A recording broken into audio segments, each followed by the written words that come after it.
Good afternoon. This is Chris Robinson, Robinson Ag Marketing, with today's post-close grain and livestock comments for Wednesday, August 6th, 2025. Here's the final tally. D's corn down 3/4 of a cent, settled at 401 and a quarter. We did trade as low as 396 and 3/4. We came back at the end of the day. November beans finished the day down 6 1/4 cent at 984 and a half. We traded as low as 981 and a quarter. September Chicago wheat traded down to 504, finished the day up 1/4 cent at 508 and a half. Kansas City traded down to 503 and a quarter, came back, nice rally off the low, 8 cents off the low, finished the day up 7 cents at 511 and a half. Fighting back from nearly testing 5-year lows there. September Minneapolis wheat lower on the day by 1/4 cent, 569 is where we settled the day. Still under pressure there as well. So we'll see. It's the middle of the week. No new news on the headlines to really write home about. We'll have to see if we get some short covering issues here between now and hopefully the August 12th report that's only 6 days away. That represents the next big possibility for recovery. As far as anybody that works with me, we were able to roll down some of our 415 and 420 corn puts today. And take money off the table, rolled everybody down to about $4, and we're able to put some money in their account. Still keep them protected for the next 16 days of the $4 floor. Why would we do that? Well, because we're hoping that corn rallies. We have options that have doubled or tripled. We want to take money off the table and recoup some of the costs that we did originally for the protection. So now we have a relatively free option, free in quotations, depending on what you paid for it, right at $4 for the next 16 days. So come hell or high water, you got $4 covered if you had those puts on earlier. That's the key with hedging. There's no time machine. We can't go back to last month and woulda, coulda, shoulda. But for anybody that had them on, we were able to manage that position for them. Moving over to livestock, another new high here today. October fat cattle traded as high as 236.50. We finished the day at 236.30.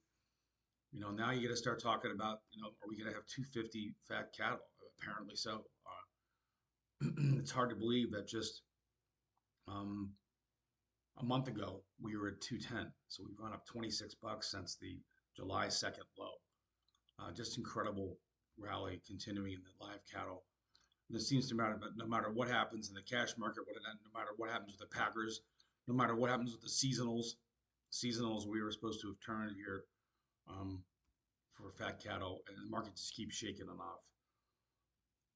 August feeder cattle traded up to 345.35. That's a new high for the move. Again, where were we just a month ago? Let's see. We were at on July 7th. We were 308. So we go back to June 23rd. We were at $3. So we're $45 higher. $45 since June 24th. Just again, at some point, and I said it today when I was on RFD TV. Someday, it's gonna be like musical chairs. There will be a correction. I don't know when that's gonna happen, but it's giving producers incredible revenue to defend against. The key is, how do you defend it? How do you benefit from it? I do want to talk real quick about cotton. Cotton tried to poke its head up here a little bit. It's in this range-bound trade. We have found a little bit of support in D's cotton around 66.30, but we are stuck there. We need cotton to get above 69 to really help producers. We were there just a while ago, and a lot of people were hoping that we would get back north of 70 or 72. But if you've got any of those cotton puts on, just make sure that you keep your floor in place, because what we don't want to have happen with cotton is to see cotton dive back down below the April low. The April low was 64.25, and we're here at 66.85. So there's not much to defend there. I understand, but what you don't want to be doing is playing catch up if we were to fall out of bed here and go sub 65 cents. If you're looking for help with problems like that, if you're a producer and you want to know how you can sleep a little bit better at night, we can kind of sort of stop the bleeding, at least revenue wise. On paper, you might not want to be making any cash moves down here. I understand that, but what you don't want to do is um, be in a situation where you feel like you can't do anything. Now you may not want to do anything. I don't know. You may not want to, but there are some strategies out here, but that we can help you with that can help you sort of define, where the worst case scenario would be, even as we sit here at these lows in the grains.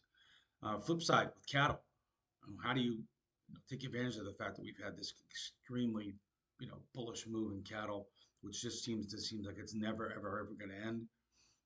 My opinion is I've been doing this for 32 years. Sooner or later, cattle is going to correct.